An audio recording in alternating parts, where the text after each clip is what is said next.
They were all being pushed back, every one of them.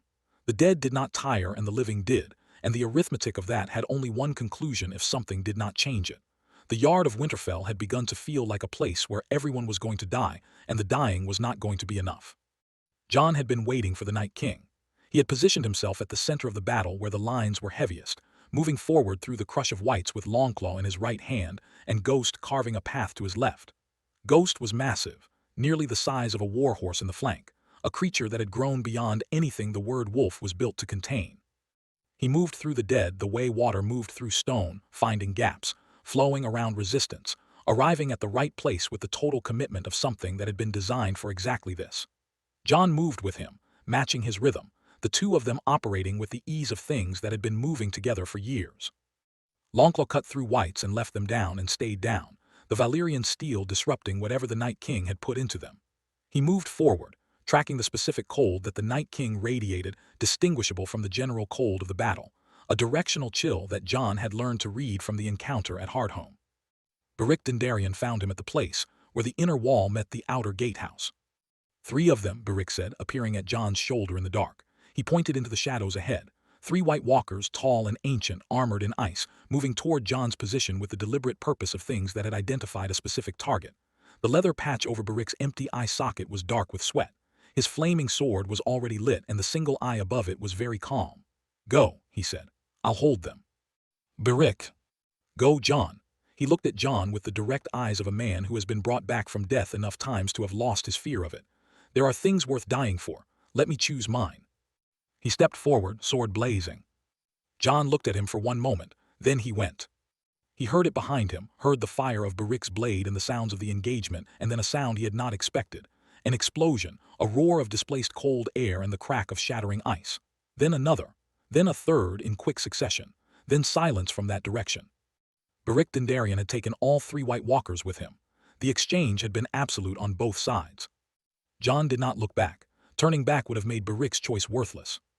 Thoros of Myr reached Beric as he fell.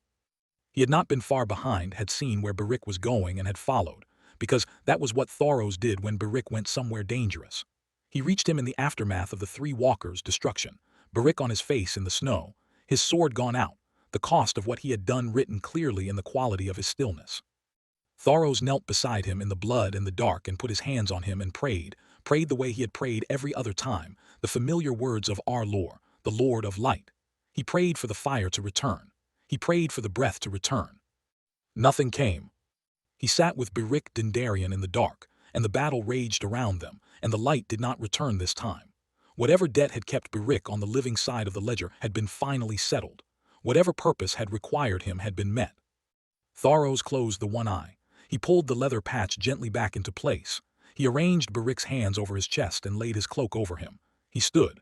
He picked up his own blade and walked back into the fight. Benjen Stark came through the outer gate in the darkest hour of the night. Not through the gate in the ordinary sense, through the gap the whites had made, through the press of the dead, not fighting them exactly but moving among them the way one moved among a crowd that did not know you were there. The whites saw him and registered something and passed on. He was dead, in his way, not as they were dead, not without will, but carrying death in his chest where a shard of dragonglass kept him on the living side of the ledger by the narrowest of margins. To the dead, he smelled like one of their own. They did not attack him. He moved through the battle with the quiet efficiency of someone who has a specific task and does not intend to be delayed by the chaos around it. He found the places where the living lines were most stressed, and he fought there, swinging an endless lantern that spilled dragonfire with every strike with his right hand, and dragonglass blade in his left, driving it through whites with the practiced ease of someone who had been doing this alone in the dark, beyond the wall for years. The whites near him occasionally paused in their advance, confused by something they could not resolve, the thing that was not quite alive and not quite dead, moving among them in the firelight. But he did not pause. He fought and he did not stop fighting, and the lines where he appeared briefly held. Nymeria came from the south. She came with the first gray light that was trying to become dawn, trying, not yet succeeding, the sky still mostly dark and the battle still fully engaged. She came with 100 wolves behind her, perhaps more, the count impossible in the dark and the chaos, but the sound of them arriving was unmistakable, the ground shaking under 100 sets of paws, the howling rising from every direction at once as they hit the outer flanks of the advancing dead and tore into them. They were ordinary wolves, large as wild wolves grew in the deep forest. It was the sheer number of them that was the thing, A pack of a size that hadn't existed in Westeros for generations, 100 wolves moving as one will. They crashed through the rear flanks of the advancing whites and ripped through them, and the dead that were torn apart stayed apart, and the flanks that had been about to collapse found themselves relieved. Arya was fighting near the inner wall when she heard them. She heard the howling and she knew it in the place that was deeper than memory, the place where things that are part of you lived even after you've been parted from them. She stopped. She turned toward the sound, and in the chaos and the firelight through the press of the battle, she saw her, a gray shape, nearly the size of a horse, a direwolf grown old and enormous in the forests of the south, bigger even than Ghost, moving through the fight with a controlled fury that no ordinary wolf could carry. Nymeria looked at her once. One look, direct and brief and full of something that was not quite recognition, but was close enough to make Arya's chest ache with the grief of something loved and lost and suddenly, unexpectedly present. Then Nymeria was past her, leading the pack into the rear flank of the dead, doing what she had come to do.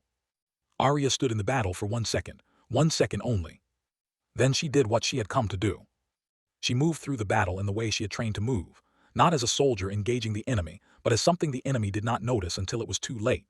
The dead saw through their own eyes and through the Night King's distributed attention, and both of those forms of seeing were calibrated for the living, for the heat and the fear and the particular movement of someone trying to survive. She had learned to move like something that was not trying to survive. She moved like purpose. The dragonglass blade Gendry had made her was in her right hand, the catspaw dagger in her left, and she used both, the dragonglass blade for the whites that got too close to ignore, quick efficient kills that didn't break her momentum, and the catspaw dagger for the white walker she found between her and the godswood, driving it through a gap in the ice armor at the neck that the walker's own reach had opened for her when it swung. The walker shattered. She was past it before the pieces settled. She reached the godswood as Jon reached it from the other side. The Night King had come through the castle itself. He had waited until the battle was at its height, until the defenders were committed on every wall and every gate, and there was nothing left to spare for the interior. And then he had come through the outer walls himself, not through the gate, but through a section of wall that Viserion's fire had weakened, and that the dead had finally broken. He walked through the burning courtyard with his remaining white walkers arrayed around him, 8 of them, those that had survived the dragon fire and the Valyrian steel, and the whites in the interior parted for him as he moved. He did not hurry. He moved through the chaos of the castle with the patience of something that had been doing this for 8,000 years, and found that patience was one of the things he did best. Theon's Ironborn had known he was coming before they saw him, had felt the cold that preceded him, the cold that was not weather but intent. They had held the godswood entrance with spears and axes, and the fierce, stubborn competence of men fighting for something they had chosen, and the Night King's white walkers had come at them in waves and they had held, longer than they should have, longer than anyone had a right to expect. Theon had done the last thing, the thing that had been waiting for him. He had taken his spear and he had charged the Night King himself, alone, knowing what it meant and going anyway, because Winterfell was his home and this was his place and the debt he carried had been building for a long time. The Night King had stopped him with one hand, barely looking, but it had bought a moment. Sometimes a moment was enough. The Night King stood before Bran. He raised his hand. Jon came in running, with nothing left but speed and Longclaw, and everything he had learned about what was possible. The Night King turned from Bran to face him. He did not draw a weapon.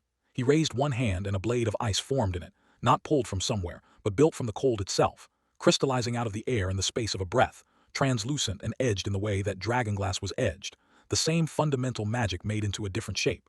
He held it with the ease of something that had been doing this for 8,000 years, and had long since stopped finding it difficult. Part B. Jon drove at him. The ice blade met Longclaw, and the impact rang through Jon's arms like struck iron.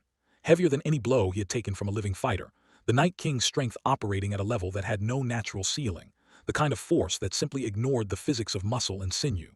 Jon recovered and struck again, low and from the left, a combination that had worked against every sparring partner he had ever faced. The Night King pivoted not quickly in the way of a fast fighter, but with the unhurried certainty of something that had already calculated where the blade would be and had moved before the calculation needed to be shared with the rest of him. The ice blade came across, and Jon ducked it by the span of a hand and drove Longclaw at the gap in the rib cage. The Night King stepped back, barely an inch, but enough, and the Valyrian steel found nothing but cold air. They engaged again. Jon feinted right and drove left, and the Night King was already there. He caught Jon's sword arm at the wrist, not the blade, the wrist, the grip of something that could have crushed bone without trying, and used the momentum to push Jon backward into the roots of the weirwood. Jon hit the tree hard and kept his feet by pure reflex and came back immediately, because stopping was dying. The ice blade came in flat and fast, and he got Longclaw up just in time, and the block jarred through his whole left side, and he felt his footing shift in the snow beneath him and knew, with cold clarity, that he was being beaten. Not losing, being beaten. There was a difference. Losing implied the outcome was uncertain. The Night King was faster than he should have been for something so massive, and his strength was without limit, and he did not tire, and he did not make mistakes, and every exchange was costing Jon something he could not afford to keep spending. His sword arm was numb from the wrist where the Night King had held it. His back hurt from the tree. He was breathing in the deep, ragged way of someone running out of what fueled them. And the Night King was watching him with those 8,000-year eyes, and was not breathing at all. Jon drove at him again because driving at him was the only option, and the Night King stepped inside the swing, and the ice blade came toward Jon's face, and he threw himself sideways, and the cold edge opened a line along his cheek, and he went down on one knee in the snow with Longclaw still in his hand and the Night King above him, unhurried, raising the ice blade for what would settle it. The Night King looked at him on his knees in the snow, and he did something Jon had not expected. He smiled. It was not a human smile. It carried none of the warmth the word implied, none of the invitation. It was the smile of something that has already won, and is simply allowing the winning to be acknowledged. He dropped the ice blade into the snow with a sound like a bell struck cold, and he walked toward Jon with the unhurried certainty of something that has no concept of being stopped. Jon tried to rise. His legs gave. He got one hand on Longclaw, and the Night King's boot came down on the blade, pinning it into the frozen earth, and one enormous hand closed around Jon's throat and lifted him from the ground as though the weight of him was not a consideration. Ghost drove at the Night King's flank, and the remaining White Walkers closed around the wolf before he reached him, 3 of them, moving with the controlled purpose of things that had done this before. Ghost fought with everything he had. He could not get through. Jon heard him, the howl cut short by the press of pale bodies. Ghost could do nothing. The hand around his throat was cold in a way that went deeper than cold. It was the cold of 8,000 years, the cold of everything that had been claimed and held and would never be warm again, and Jon felt it moving through him, through his veins, his chest, the edges of his vision. Not killing him, changing him. The Night King watched his face as it happened, watched with those ancient eyes as Jon's exhausted gray irises began, at the very edges, to lighten toward the pale blue of the turned. Arya moved. Certainty was a blind spot. She had been taught that in the house of black and white. Men who were certain they had won stopped attending to what they had not won yet. The Night King had not felt her presence in the way he felt the presence of every living thing on the battlefield. The heat, the fear, the small distinctive signature of someone trying to survive. Arya was not trying to survive. She was moving like purpose, like the absence of hesitation, and the Night King's ancient and absolute attention, distributed across an army of tens of thousands, had left this one blind spot, the person who had trained her whole life to be exactly this. The White Walkers had not seen her either, their pale eyes tracking the obvious threats, the fighters with Valyrian steel, the noise and heat of the battle, finding in Arya's stillness only stillness.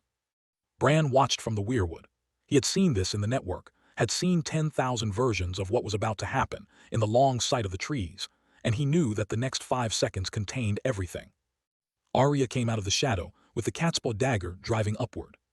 The Night King had not seen her coming. He was faster than anything living, and she had known that. He heard her or felt her or simply knew, the way he seemed to simply know things, and he dropped Jon and turned to intercept her, stepping back to avoid the dagger. He caught her wrist. The grip was the same cold as the one around Jon's throat, the same ancient, absolute cold. He grabbed her throat and her vision flared white at the edges, not changing her, killing her. The catspaw dagger fell from her hand. Jon dropped. His knees hit the snow and the blue was still at the edges of his eyes, and his hands were shaking, but Longclaw was no longer pinned, and he had spent his entire life learning to move, when moving was the only thing left.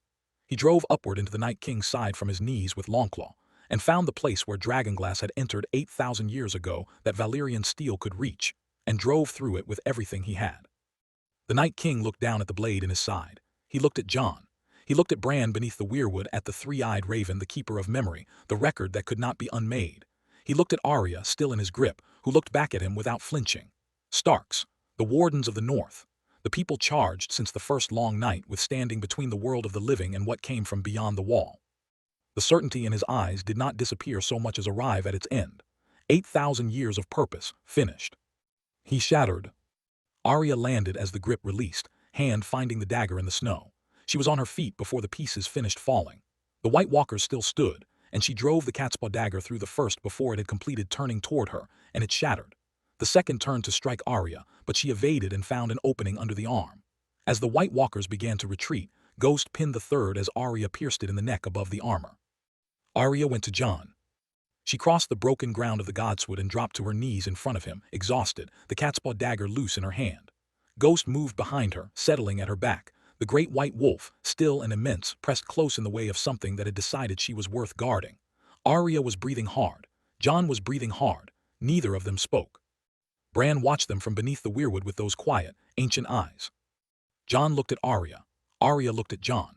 Then they both looked at Bran. The three of them were still in the broken and burning godswood, the three-eyed raven, the young woman who had trained her whole life for a single night, and the man who had died and come back and spent years standing at the edge of the world. Nothing needed to be said. They looked at each other across the firelight and the cold and the silence after the end of something very old, and nothing needed to be said. Across the battlefield, the whites fell. Not all of them. Most 4 in every 5, perhaps more, collapsed at once, mid-movement, mid-reach. The Night Kings were removed from them like a fire going out. But not all. Where the surviving White Walkers still stood, small knots of whites remained animated, their own lesser dead, bound to the walker that commanded them rather than to the Night King directly. They kept moving. In the sudden near silence of most of the dead falling, these remaining whites were jarring, isolated pockets of motion, in a field that had otherwise gone still.